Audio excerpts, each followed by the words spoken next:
In the hush of night, when the world has quieted and your breath slows into rhythm, you begin to sense the soft glow of something within you. A flicker, a shimmer, not of light, but of thought.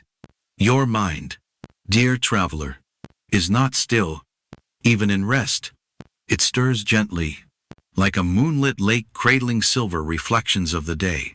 Memories drift to the surface, faint echoes, stray sensations, voices you once knew, the smell of rain on warm pavement, a smile across time. Some come clearly, like a bird perched near your window. Others hover in the distance, blurred by the fog of forgetting, yet all are part of the quiet constellation that is you. Memory is not a single place inside your head. It is not a drawer you pull open, or a bookshelf lined with perfectly labeled volumes. It is a living field, a shifting sky always moving, always remaking itself. Every thought you have, every experience you hold, is etched not in stone, but in the delicate dance of cells and chemicals. You may picture your brain as a city that never sleeps, billions of neurons like tiny glowing windows, some flickering on, others dimming to rest. They connect by whispering across tiny gaps called synapses, passing messages in patterns. Each memory, each impression, lives in these patterns, not stored like a photo in a box, but encoded in relationship, in rhythm. Tonight, you float through this city, guided not by maps, but by feeling. You pass through neighborhoods of memory, one shaped by smell, another by story, another by sensation. There are regions lit by language, corners echoing with music. Some doors open easily, others remain closed, locked by time or softened by grace. You may wonder, why do some memories remain crystal clear, while others vanish like mist? Why do you remember your childhood bedroom, but not what you ate for lunch 3 Tuesdays ago? Memory is not a perfect archive, it is a sculptor. It keeps what shapes you, and lets go of what no longer serves. Forgetting is not failure. It is function. It is mercy. Your brain chooses what to hold and what to release. What it keeps is often touched by emotion, joy, fear, surprise. These act as signals, bold strokes of color, that tell the mind, this matters. But even these vivid imprints may fade. Over time, the mind simplifies, smooths, rewrites. It is not betraying you.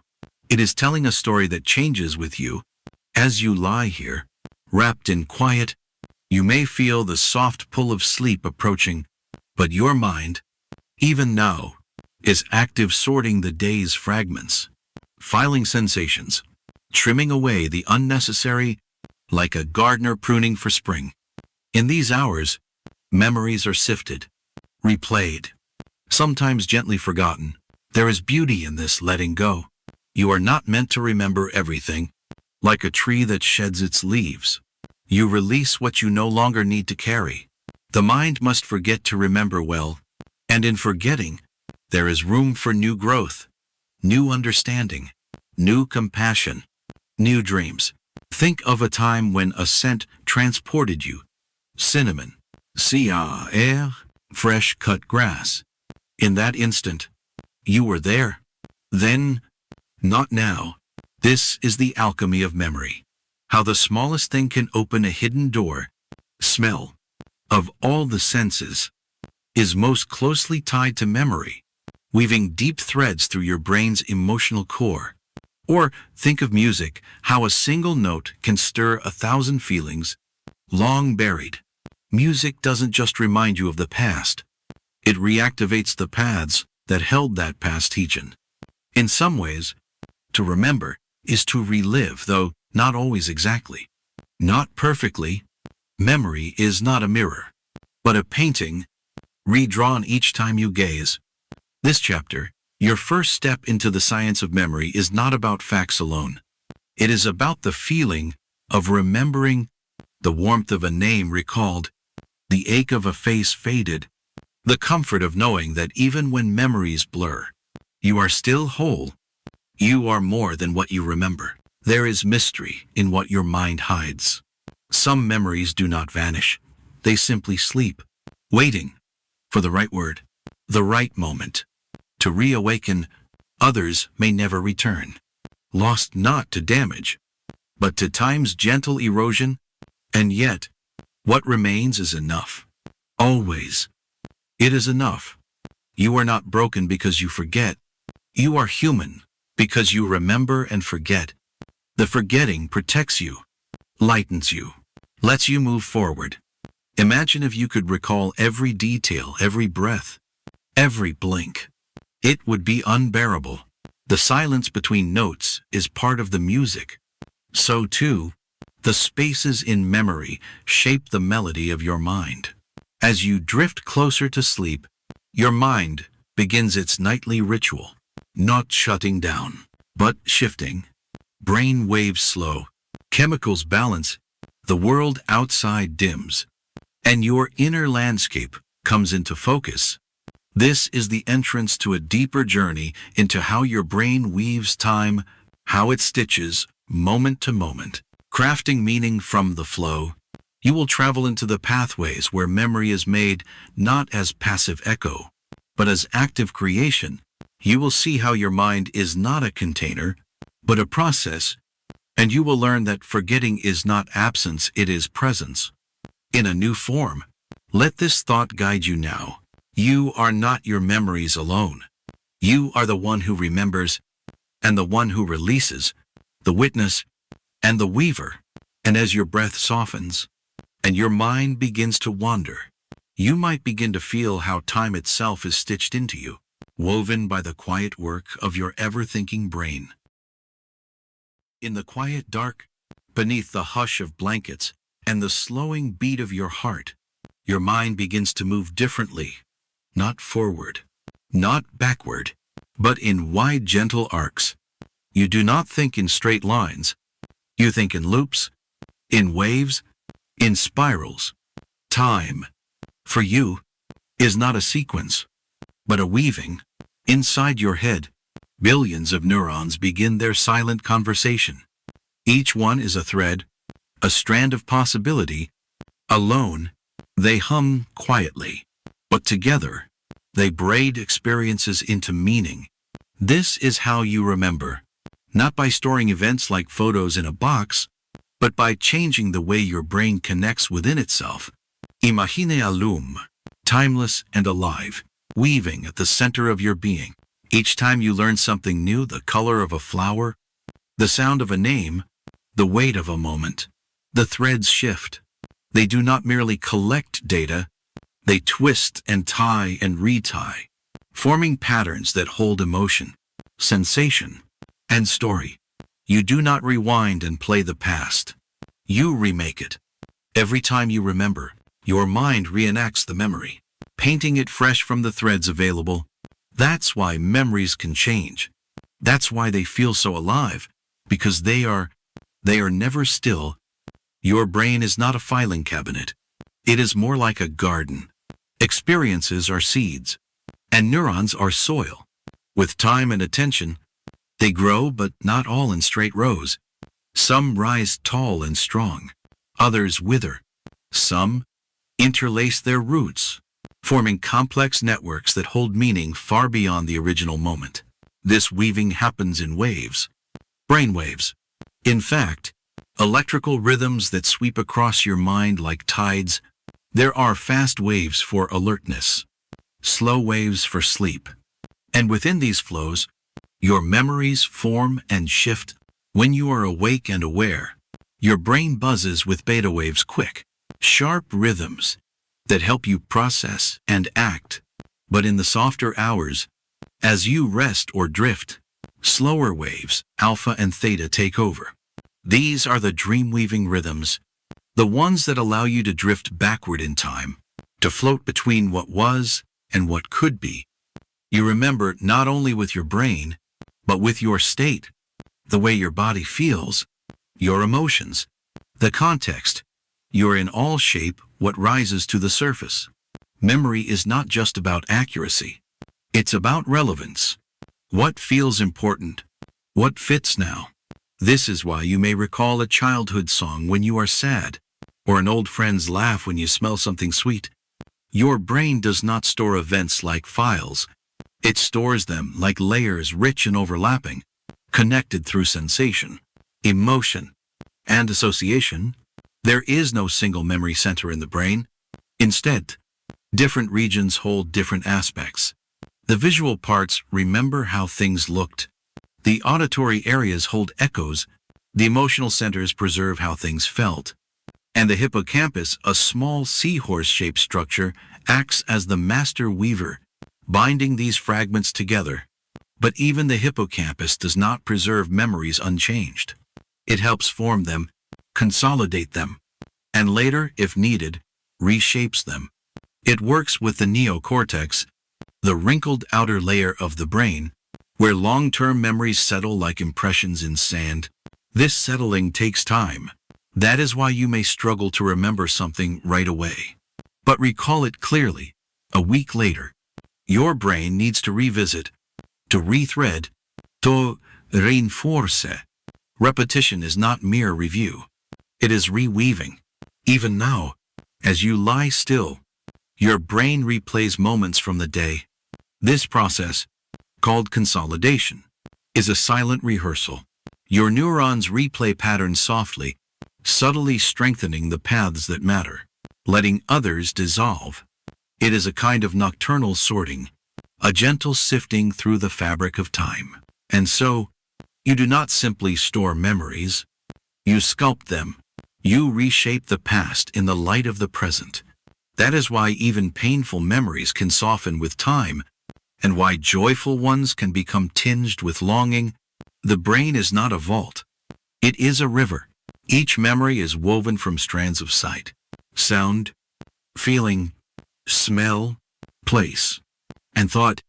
But what makes it yours is how these strands are tied uniquely, personally, through the rhythms of your life. No two memories are ever alike.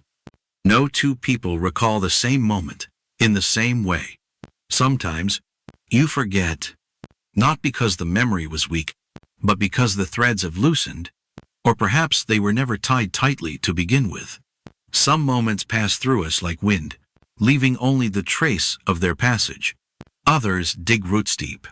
But memory is not binary. You don't either remember or forget. Often, you almost remember. You feel the shape of something just out of reach, a name on the tip of your tongue, a face in a dream. These are ghost patterns, half-formed weavings that wait for the right spark to complete them. Your brain, remarkable as it is, does not aim for perfection. It aims for usefulness. It prioritizes meaning, not accuracy. This is why your memories feel like stories, because your mind is a storyteller. And stories change in the telling. What matters is not whether a memory is exact. What matters is whether it fits, whether it helps you understand, decide, feel, connect. The mind weaves time not to preserve, but to navigate. Memory is a compass, not a map. Even now, as you drift at the edge of sleep, your memories flicker, not as full scenes, but as textures. The warmth of a summer night, the lilt of a voice, the flutter in your chest. Your brain does not give you facts. It gives you moments. These moments, like moonlight on water, shimmer and scatter. You cannot hold them still, but you can feel them. And that is enough. You are a weaver, whether you know it or not. With each passing day, each night of dreaming, your mind remakes your world. Not by collecting it, but by threading it together again and again. And so, you fall asleep not as someone who once remembered, but as someone who is always remembering, always weaving. In the distance, beneath this gentle work of your waking mind, something deeper begins to stir, a whisper of forgetting, not as loss, but as release. You lie in the still quiet of night, your breath a slow tide, rising and falling. The thoughts in your mind begin to loosen their grip, not all at once, not with urgency, But with the softness of leaves drifting down in early autumn, this is not decay. This is not loss. This is the gentle forgetting. It may seem strange to think of forgetting as something kind, something beautiful. From the outside, forgetting is often seen as a failure, a lapse, a crack, a flaw in the design. But here, within your own mind, forgetting is more like a song fading into silence at the perfect moment. It is not brokenness, it is balance. Your brain, like a vast and living forest, cannot hold on to every branch, every leaf, every shadow cast by the sun. Instead, it grows and sheds again.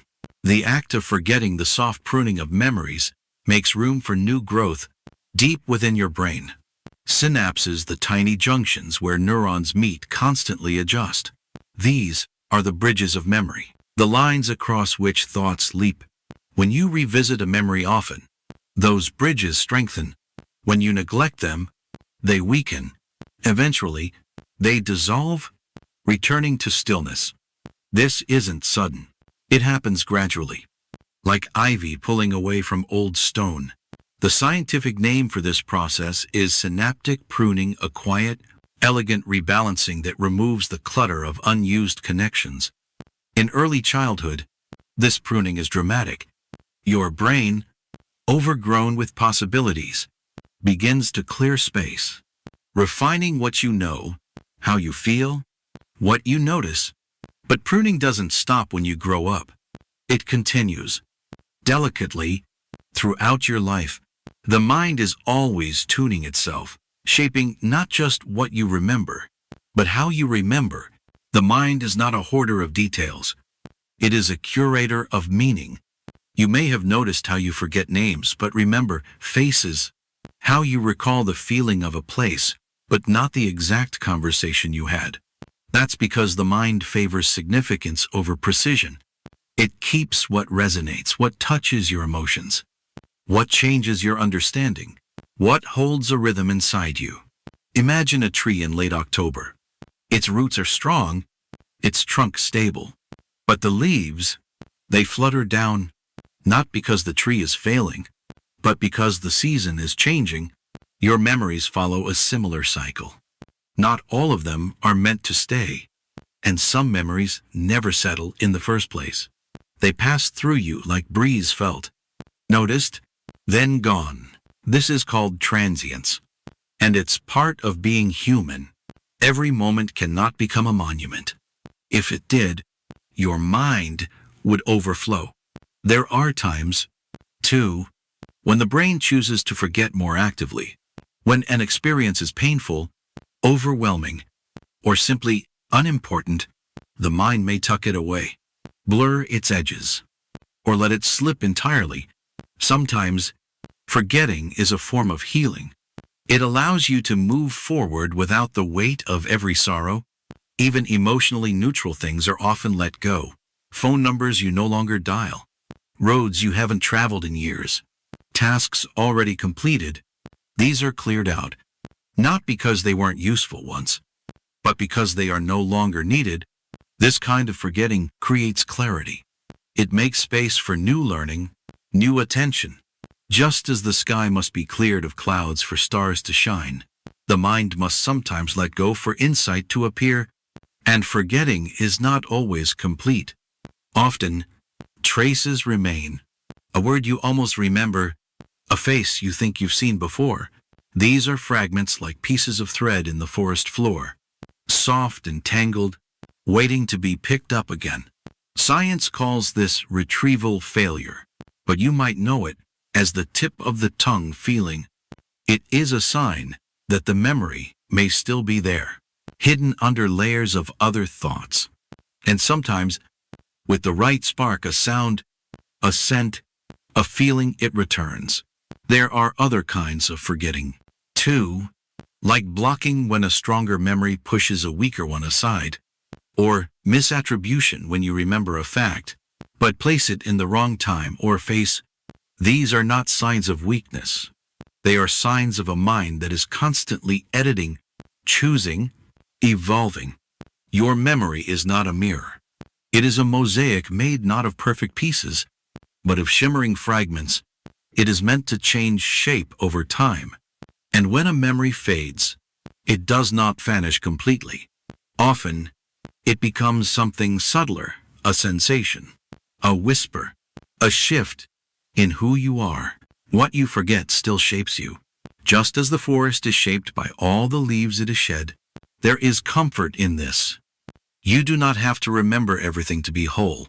You do not have to carry every moment to be complete. What stays with you is enough. What drifts away creates space for rest. As you lie here tonight, you may feel certain thoughts slipping from reach, the exact words of a conversation, the order of yesterday's errands, the names of people long past. Let them go. Trust your mind to keep what matters most. The science of forgetting is not about erasure. It is about refinement. Your brain is not deleting, it is distilling. Keeping the notes that still sing, releasing the ones that no longer serve the song. This is why your memories of childhood are few, but vivid. Why the past feels both close and distant. Why you can forget a day and still remember the way the light felt in the afternoon. You are not failing when you forget. You are making room. You are choosing, unconsciously, to carry only what your heart still needs. So, let the forgetting continue. Gently, like snow settling over a landscape, let the unused pathways grow quiet. Let the mind exhale, because soon, as you sleep, your brain will begin again deciding what to keep, what to reshape, and what to softly lay to rest. And somewhere deep inside, a spark of feeling waits to remind you that not all memory is made with thought. Some is carved with feeling. In the hush of night, you feel the faint ache of memory not as fact, but as feeling. Some moments shimmer with warmth, others burn with the heat of what once was. You may not recall every detail, but you remember how it felt. That heaviness in your chest, that flutter behind your ribs, that catch in your breath. Emotion is memory's anchor. Your brain, though vast and busy, listens closely to your heart. It does not treat every moment the same. It weighs each experience on an invisible scale, measuring its emotional depth. What stirs you most, what frightens, delights, moves, or surprises, is remembered with greater clarity, greater staying power. Think of a moment when time seemed to pause, a sudden laugh in the middle of a quiet day, a voice on the other end of the phone, a burst of music that made your heart swell. These are not just events. They are emotional events, and your brain gives them priority. Emotion is not a side effect of memory. It is part of the mechanism itself. Like the glow of fire beneath metal, emotion strengthens the shape of memory, binding it tighter, making it last longer. At the center of this emotional web is the amygdala, an almond-shaped structure nestled deep within your brain's temporal lobe. It doesn't think in words. It reacts. It senses threat, joy, love, loss. It whispers to other parts of the brain, saying, "This matters. Remember this." When the amygdala is activated by joy, by fear, by surprise, it signals the hippocampus to take notice. The hippocampus, your memory's quiet librarian, leans in. It catalogs the moment more carefully, and your mind writes it down, not only with thought, but with feeling. Imagine writing in soft clay rather than on paper. When emotion is strong, the imprint is deeper. It takes longer to fade. This is why moments of deep feeling, the first time you fell in love, the day someone left, the time you laughed until you cried, feel etched into you. You may not remember what you wore or what you said, but you remember how it felt. Emotion leaves a residue. But it is not only the big moments that last. Sometimes, a quiet kindness, an unexpected look, a small gesture can stay with you. It lingers not because it was grand, but because it meant something. Meaning gives weight, and emotion is often how meaning speaks. Even the body remembers. Your heart rate changes. Your muscles hold tension. Your skin tingles. This is called emotional encoding, when the body and brain respond together, leaving layered impressions. A song may make your eyes well. A scent may tighten your chest. These are echoes of feeling carried through time. Fear, especially, is deeply encoded. Evolution gave it special status. Your ancestors survived by remembering what was dangerous. A snake's hiss, the snap of a twig, a storm's darkening sky. Fear teaches quickly and the brain listens. It carves fear into your circuitry with a sharper edge. But joy, too, is powerful. It doesn't scream, it sings. And your brain, ever attuned to balance, remembers what lifts you. The sight of a loved one returning, the warmth of sunlight on your skin, the moment when something long hoped for finally arrives. These become anchors of peace in a sea of change. There is also emotional congruence, the tendency of your mind to recall memories that match your current mood. When you're sad, you remember sad things. When you're happy, joy returns more easily. Your emotional state acts like a magnet, pulling similar memories from the shelves. This can feel like a loop: emotion, recalling emotion, memory, deepening mood. But awareness breaks the loop. Knowing that your mind filters memory through the lens of feeling gives you room to breathe, to choose. Not all emotions sharpen memory in the same way. Some, like chronic stress or anxiety, can blur it. When cortisol, the stress hormone, floods the brain for too long, it disrupts memory pathways. You may feel scattered, forgetful, foggy. This is not weakness. It is your brain protecting itself, redirecting energy to survival. But brief moments of stress, sudden, acute, can do the opposite. They create flashbulb memories, vivid, detailed recollections of emotionally intense events, like the way you remember where you were during a crisis, or how your body felt during a sudden fright. These moments are marked, crystallized. Still, emotion does not guarantee accuracy. A memory can feel true and still be distorted. Emotion makes memories stronger, but not necessarily more correct. Like a photograph taken through a foggy window, sharp in some places, blurred in others. This is because the mind reconstructs memories, pulling from feeling as much as from fact. The more often you recall an emotional memory, the more it is reshaped, not erased, but edited. You remember the story as you felt it, not always as it happened. But that's not a flaw. That's the art of being human. You are not a recorder. You are a meaning maker. Emotion gives shape to the past and direction to the future. It tells your mind what is worth holding on to, what to return to when you're lost, what to let soften over time. And emotions do not live in isolation. They weave into the fabric of relationships, the way someone's voice made you feel safe, or the way silence once hurt more than words. Social emotion, empathy, love, guilt, pride binds us not just to events, but to each other. The brain lights up differently when you remember something shared, something witnessed with others. These memories feel warmer, fuller, even if they're quieter, because they are stitched with connection.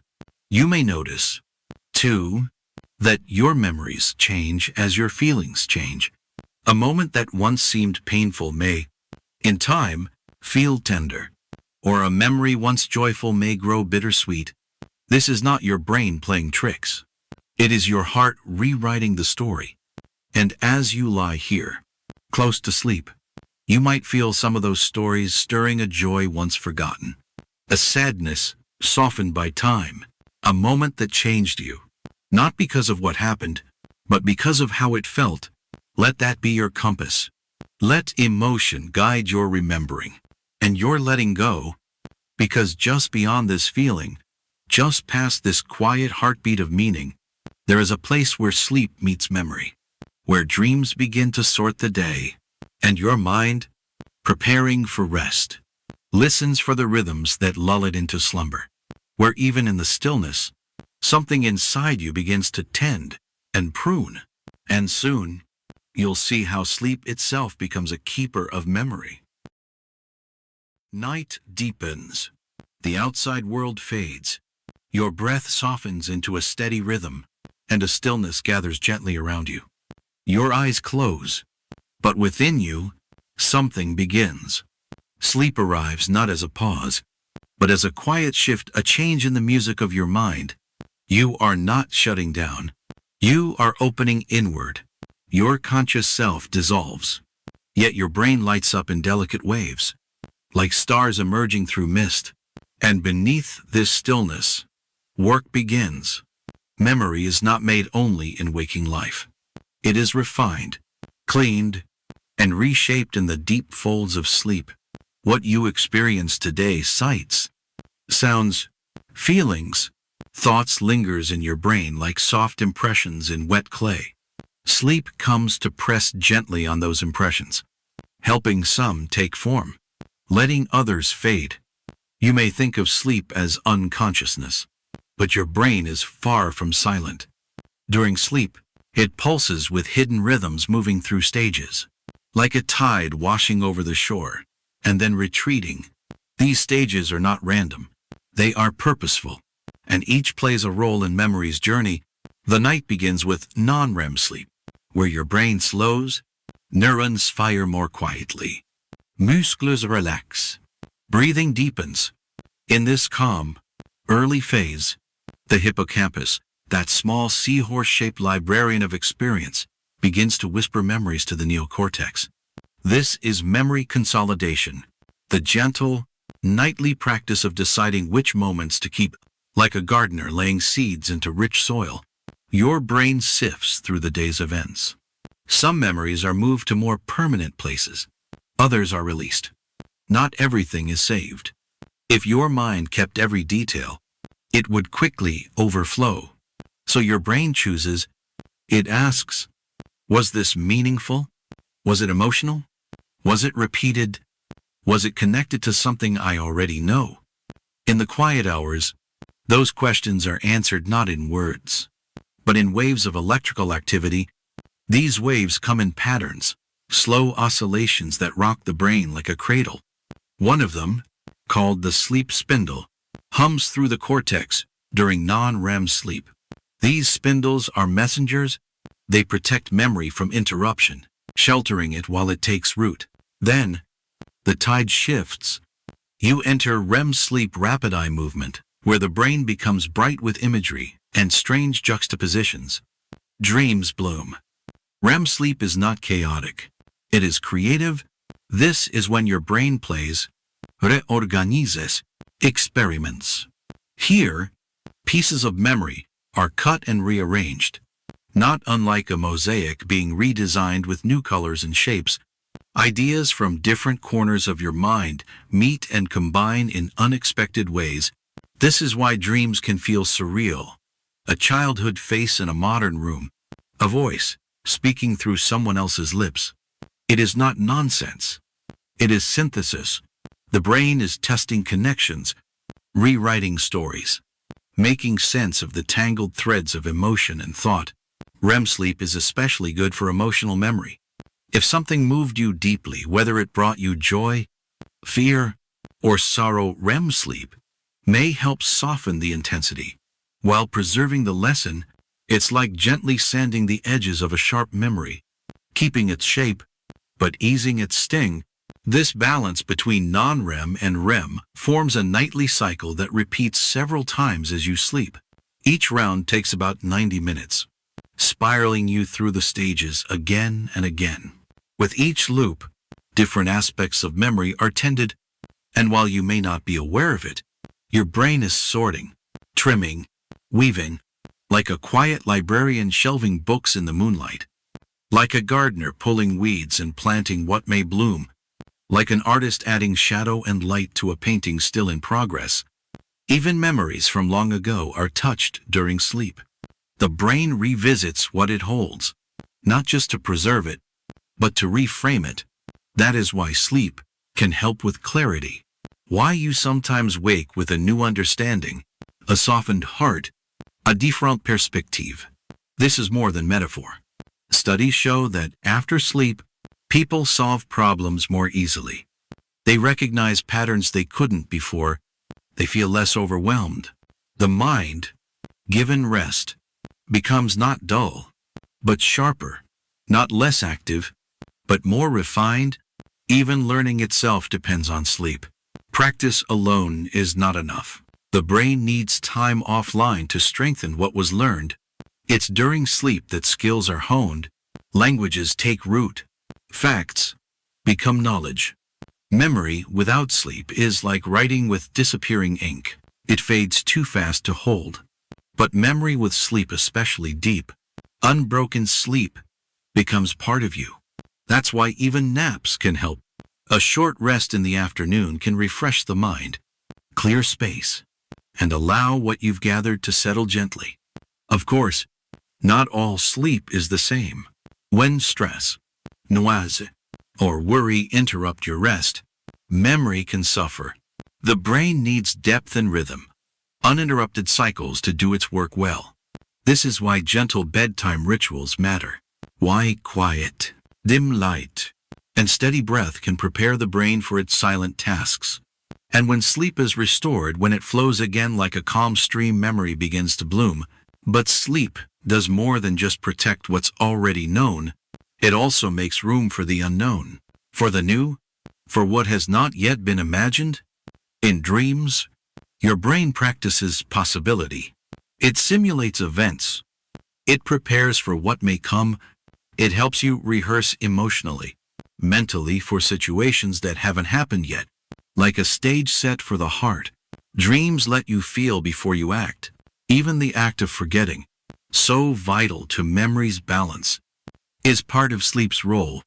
As the brain consolidates, it also cleans.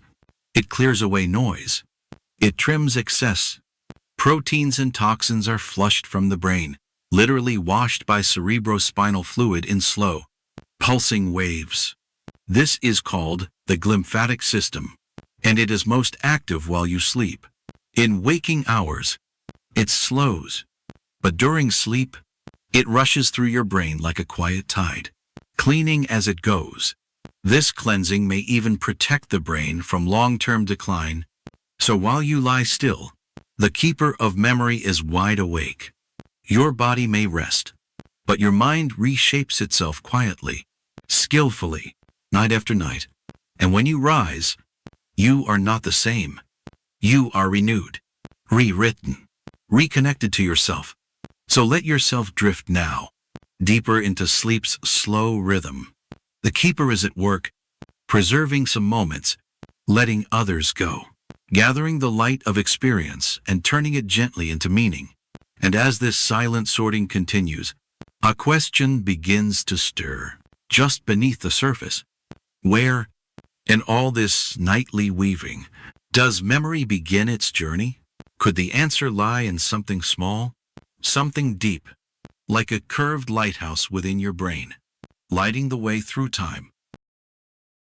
Inside the vast and shimmering landscape of your brain, there is a small, curved structure, quiet, tucked beneath the surface, like something ancient and essential. It rests in the inner folds of the temporal lobe, one on each side, mirrored like hands cupped around a flame. This is your hippocampus.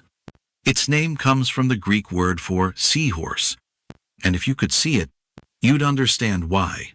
It curls like a crescent wave, modest in size, yet vast in importance.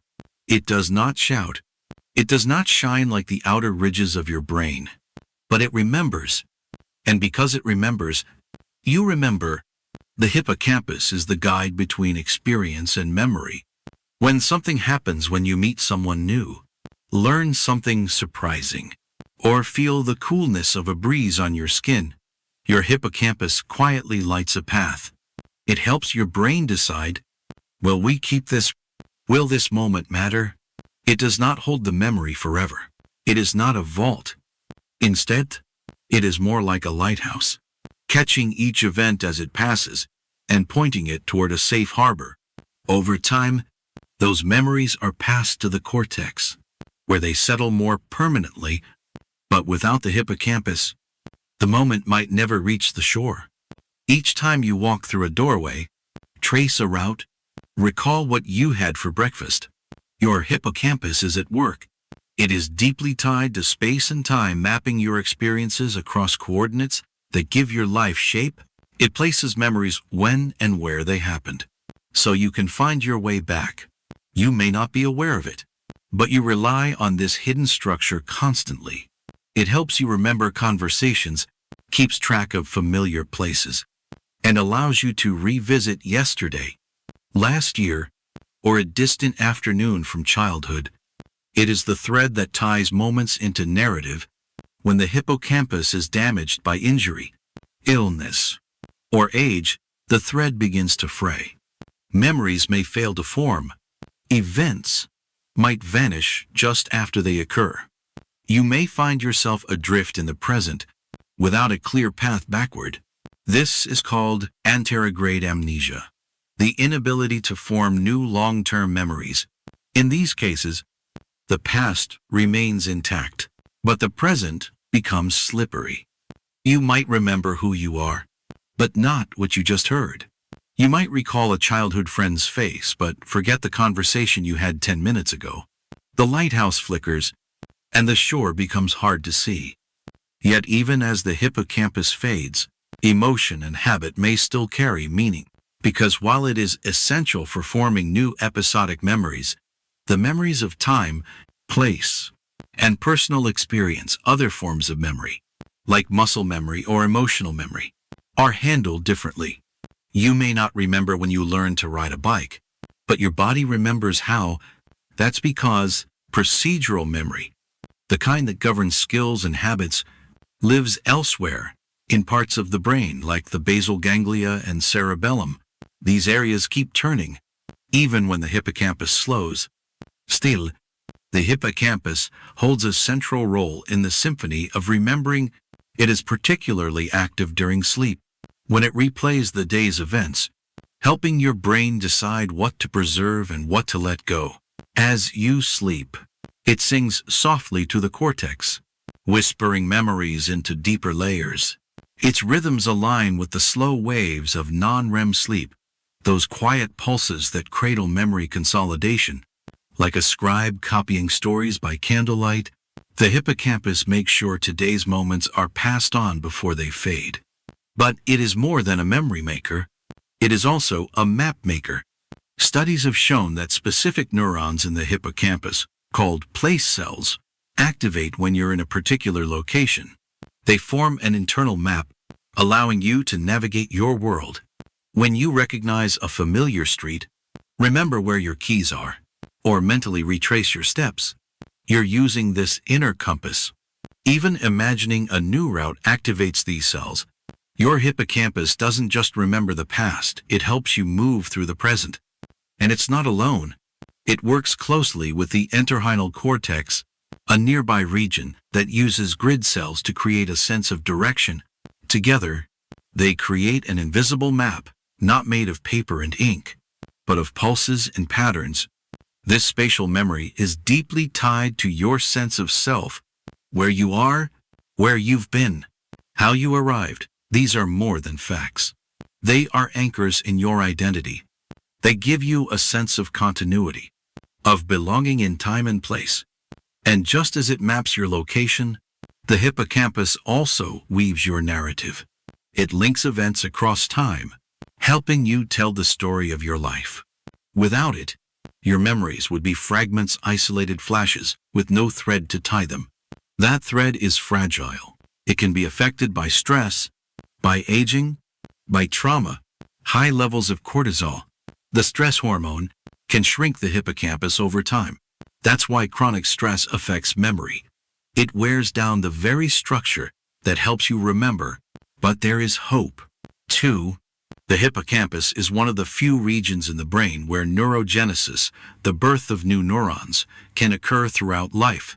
Even in adulthood, new cells may form, especially in response to learning, physical activity, and enriched environments. Walking in nature, learning a language, listening to music, resting well. These are not luxuries. They are nourishment for your brain's memory centers. They are how the lighthouse is kept lit. So tonight, as you lie here, let yourself picture this gentle guide within you, curved and quiet, humming with life. It is sorting, mapping, anchoring your days. It is the bridge between now and before. It doesn't keep everything. It doesn't need to. But it helps you know where you've been and offers a compass for where you're going. And when its light dims, gently or suddenly, it reminds us how precious memory is, how delicate the link between living and remembering can be. But what happens when memory begins to blur on its own? Not because of damage, but because the mind itself sometimes plays tricks. What if remembering becomes a kind of imagining, and the stories you hold are not always the ones that happened? The past is not a fixed place. It is not a stone path you can walk backward on with perfect certainty. Instead, it is a shoreline soft, changing, washed again and again by the tides of thought. Tonight, as you rest, your mind may wander back through memories. A childhood room, a favorite scent, a long-forgotten face. But what you see is not the original scene. What you feel is not untouched by time. You are not retrieving the past, you are rebuilding it. Memory is not a photograph. It is a painting made stroke by stroke, layer by layer. Each time you recall it, the brush moves differently depending on your mood, your beliefs, the stories you've told yourself since. Each act of remembering is also an act of change. Your brain does not press play.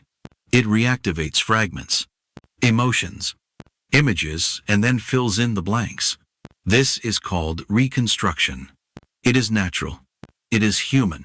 And it means that memory is not just about what was. It is about what you think was. Most of the time, this process serves you well. It lets you make sense of life, gives shape to experience, creates continuity. But sometimes, the story becomes slightly or even significantly different from what actually occurred. These are called false memories. Not deliberate lies, not tricks, but honest errors. Your mind is not trying to deceive you. It is trying to complete the picture, to smooth the edges, to fill the gaps where time or emotion have eroded detail. Imagine a jigsaw puzzle with missing pieces. Your brain doesn't leave the holes empty. It fills them with something plausible, a guess, a similar moment, a borrowed image, and once filled, those pieces feel just as real as the rest.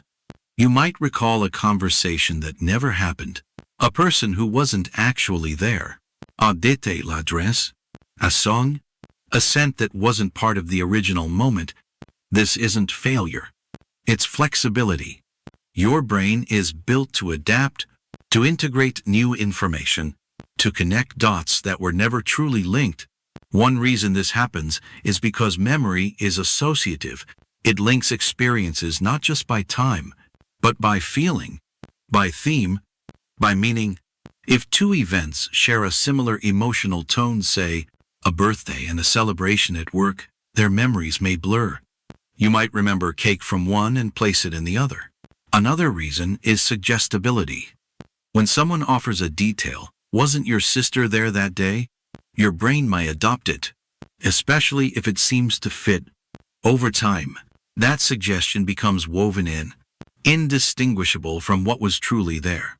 This is especially true for children, whose memories are more malleable.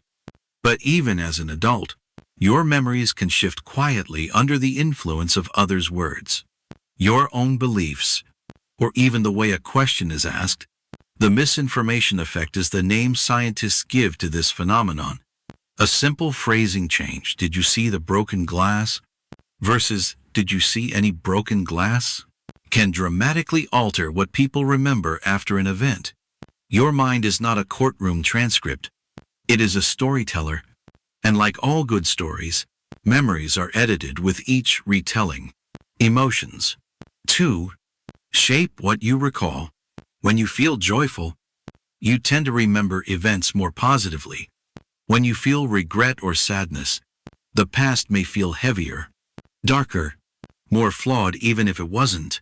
This is called mood-congruent memory, a reminder that how you feel now can tint how you remember then. Even time changes the texture of memory. Recent memories often feel detailed and rich. Older ones become streamlined. The outlines sharpen, but the depth may fade. Your brain, ever economical, keeps the essence and lets the small specifics slip away. Sometimes, memory merges. A friend's story becomes your own. A photograph becomes your mental bookmark for the moment, replacing the lived experience with a still image. This is why you might recall a vacation through snapshots, rather than sensations, because the photograph becomes more vivid than the memory itself. Even your own reflections, journals, social media posts, retellings subtly revise the original memory. You may remember not the moment, but how you later talked about it. So, what does this mean for you? Lying here in the hush of evening, replaying the past in your mind. It means, be gentle. Memory is not about precision. It is about meaning, about holding on to what shaped you even if the edges shift. And sometimes, the trick of memory can be comforting. You may remember someone being kinder than they were, or a goodbye, as less painful. These soft distortions are a form of healing. They are not betrayal. They are protection. Other times, the mind may exaggerate a wound or mistake not to punish, but to warn, to learn, to prevent. Even false memories can carry real lessons. Scientists have found that certain areas of the brain, particularly the prefrontal cortex, work alongside the hippocampus to monitor and reshape memory. They help assess what feels accurate, what feels relevant. But even this system is fallible. Memory is not a single organ. It is a network. And that network is dynamic. It shifts depending on your needs, your beliefs, your hopes, even dreams. Those quiet night stories may feed into memory. A dream might blend with a real memory, and later you might recall it as truth. In this way, your inner world becomes part of your remembered life. And so, you live in a woven reality, part fact, part feeling, part impression, but that does not make it less yours. The beauty of being human is not in remembering everything perfectly. It's in remembering richly with warmth, with color, with narrative. The mind's tricks are not flaws. They are the poetry of selfhood. And as you lie here now, perhaps some memory flickers into view. But you cannot quite tell if it happened exactly that way. That's all right. Let it float. Let it shimmer. Let it be enough. Because soon, we will drift through time in a different way. Not through trickery or illusion, but through the long, slow shifting of memory across a lifetime. And you may begin to wonder how memory ages as you do, how the past changes shape as the years unfold gently behind you. Your life is a river, and memory is the light that flickers across its surface. Some parts catch the sun and shine, others hide beneath ripples, deep and quiet. You drift gently through the current of years. And behind you, memory follows, not in perfect sequence, but in a rhythm all its own. Childhood, for many, glows with strange clarity. You may not remember what you did last Wednesday, but a scent like warm crayons or fresh-cut grass can bring back an afternoon from decades ago. You see a hallway, a window, the way the light fell across a floor. Why does childhood linger in such vivid fragments? It's partly because the early brain is a sponge for sensation. Your hippocampus still growing, still learning how to bind space and time, soaks in moments with little filter. You form episodic memories, rich in detail, steeped in curiosity. But memory is not built at birth. The first few years are largely unremembered, a soft blur known as infantile amnesia. Your brain, though busy forming bonds and impressions, is not yet tying memories into a retrievable narrative. It's as though the tape is rolling, but not yet labeled. Around age 3 or 4, memories begin to take shape. You start to remember in stories, with characters and places and cause and effect. These early memories often carry strong emotional tones: awe, fear, joy, confusion. They imprint deeply, and yet only some survive. The rest are trimmed away as the brain refines itself, pruning the forest of connections to make room for growth. The memories that remain are often attached to firsts: first day at school, first injury, first time being told you mattered. As you move into adolescence and young adulthood, a new pattern begins. Your brain, now more developed, stores memories differently. This time is marked by novelty and identity: first love, first independence, first heartbreak. And because the hippocampus responds strongly to new experiences, these years become a highlight reel. Researchers call this the reminiscence bump, a curious swell in the number of vivid memories formed during late teens and early 20s. Even decades later, these years seem disproportionately bright. They are foundational, formative, rich with emotion and change. But then, something shifts. Adulthood arrives, and with it, repetition. Days fill with routines, responsibilities, lists, work, errands, appointments. You move from novelty to familiarity, and memory responds by fading the ordinary, storing only the standouts. This isn't failure, it's efficiency. Your brain chooses what to keep based on salience, how much a moment differs from the rest, how emotional it was, how connected it is to your sense of self. So while weeks may blur, you still remember the trip that broke the routine, the unexpected conversation, the moment of quiet beauty in a busy day. You also begin to rely more on semantic memory, facts, and general knowledge than on detailed episodes. You remember that something happened, not always how it felt. And as time passes, your brain starts to generalize. Instead of dozens of specific memories, you carry types of experiences. Morning commutes blend into one. Meetings merge. Birthdays echo each other. Your memory becomes more like a garden path, where well-trodden stones shine from use, and rare blooms, the vivid, surprising moments rise from the soil with brilliance. In middle age, some people worry that memory is slipping. You forget names, misplace keys, repeat a story. But most of this is not true loss. It's distraction, overload. The brain, faced with more to remember, prioritizes more strictly.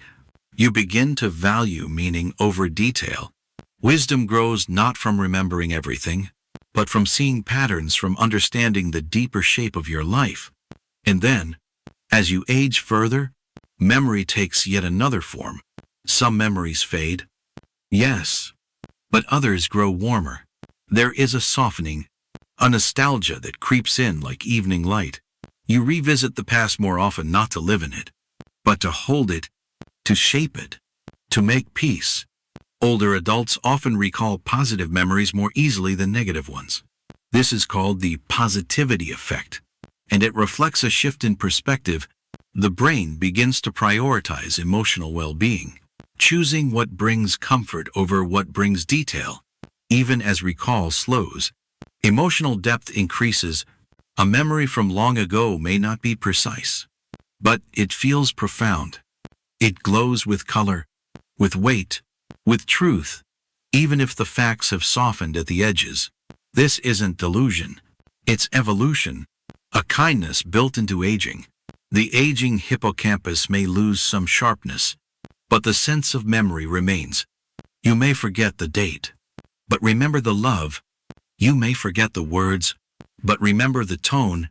And through all these shifts from child to elder, memory is not just storing what happened, it is helping you know who you are. It ties past to present, moment to meaning, and self to story. Even when memory falters, as in conditions like Alzheimer's, the core of self often lingers longer than expected. music, faces, routines may remain familiar long after names are lost. This speaks to the depth and resilience of different memory systems working in harmony, and still, not everything is meant to stay. Some memories fade by choice. You let go of pain, regret, confusion. Others slip away gently, making space for rest, for peace, for new presence. What remains becomes precious, and with time, memory becomes less about holding the past and more about choosing which parts to carry forward. So tonight, you lie here not as a single version of yourself, but as a collection of moments, of years, of sensations stored across decades, and you are still becoming, still learning, still remembering, still forgetting, as the story of you continues to shape and reshape itself. But what happens when the brain begins to let go more deeply, not just as part of aging, but as a profound choice for survival? Could forgetting, in some cases, be not a flaw, but a necessary kindness from the mind to itself? Not all forgetting is a failure. Not all memory is meant to be kept. Tonight, as you lie here, wrapped in the soft rhythm of your own breath, imagine your mind not as a hard drive or a dusty archive, but as a library living, breathing, ever-changing. A library with finite shelves and a thoughtful librarian. That librarian is your brain.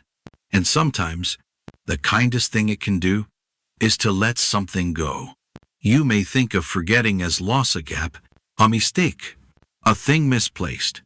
But forgetting can also be a choice, quiet and purposeful. The brain does not forget only because it fails.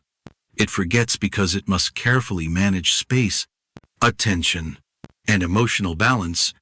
Each day, your mind receives more information than it can ever keep. Thousands of impressions, faces, names, numbers, noises, sights, smells flood your awareness. But only a few become memory.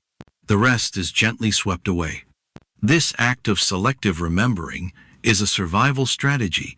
It helps you focus, adapt, move forward. It frees you from being overwhelmed by the noise of unimportant things. Imagine if you remembered every word ever spoken to you, every hallway you ever walked, every mistake you ever made.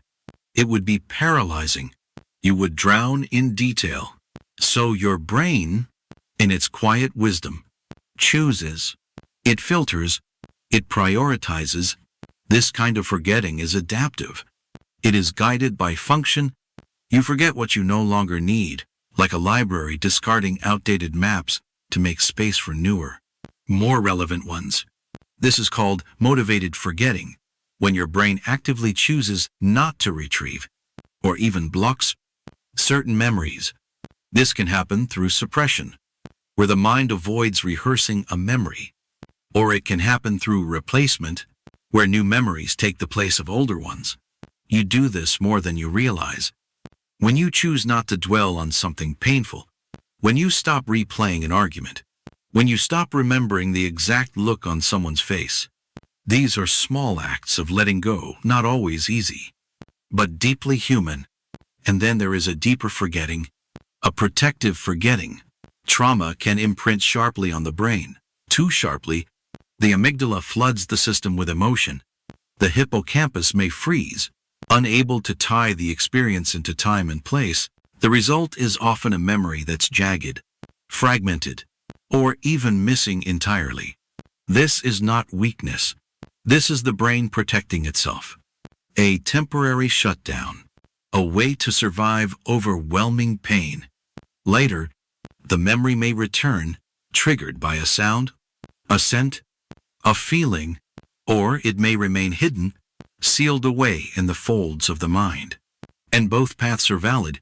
Both are forms of survival. This phenomenon, trauma-induced amnesia, reminds us that the mind is not just a recorder, it is a guardian. And forgetting can be mercy.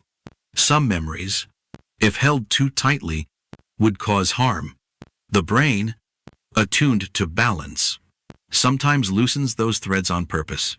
This forgetting can be partial, blurring the edges of a harsh memory, or it can be complete, a blank space where once something lived.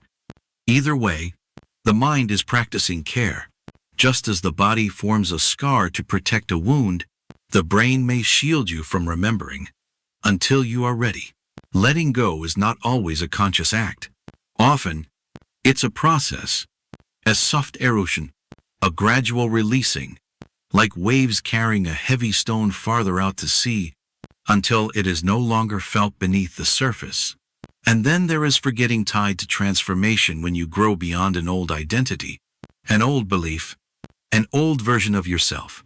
You may not recall the exact moment you changed, but you know you did. Because when you look back, certain details feel distant, blurred, not because they didn't matter then, but because they no longer define you now. This is a different kind of forgetting. Not about failure or fear, but about evolution. Your brain is always updating, rewiring, making new connections.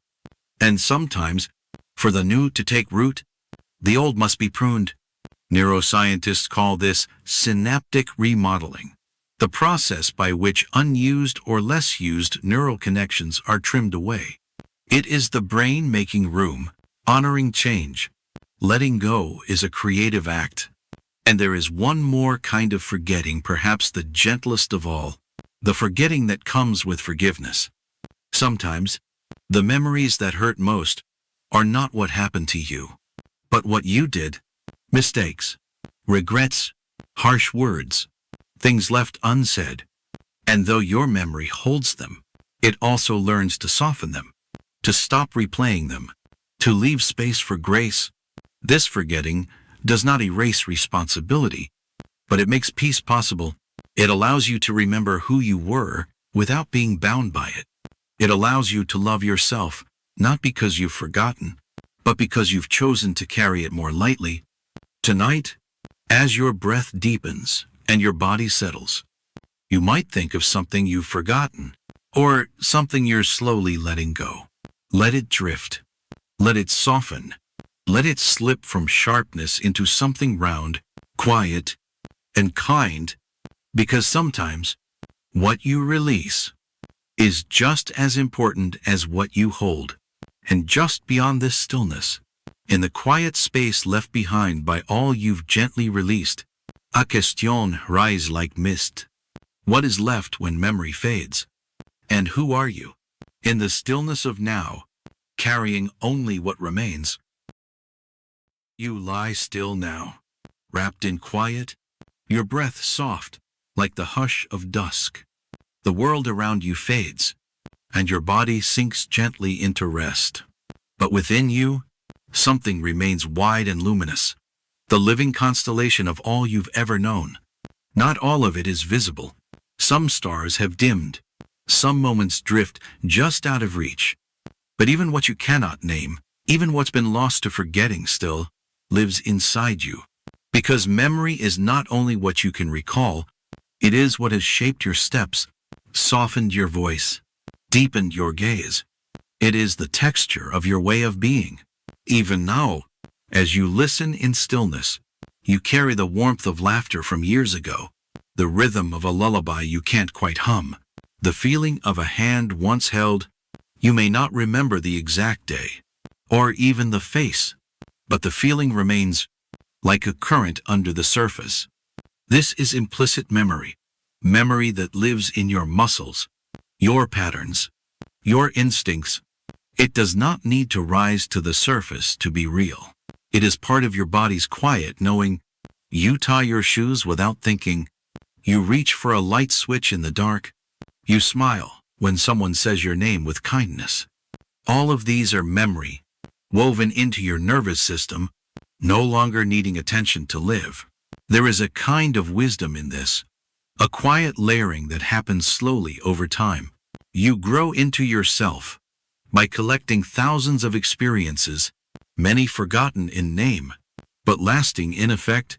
And then there is emotional memory, the way your heart recognizes joy before your mind remembers the cause, the way a place can stir a longing you didn't know you still carried. These are not facts stored on a shelf. These are feelings folded into your soul. So often, people wonder what they've forgotten.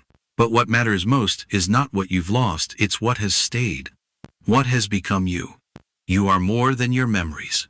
But you are also made of them. The sound of your language, the weight of your routines, the shape of your beliefs, the names you whisper before sleep, even in the moments where memory slips when you walk into a room and forget why, or pause to search for a name, you are still whole.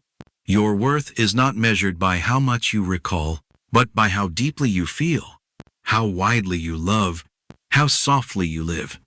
Every experience you've held, even briefly, has left a trace, and those traces, though invisible, guide you.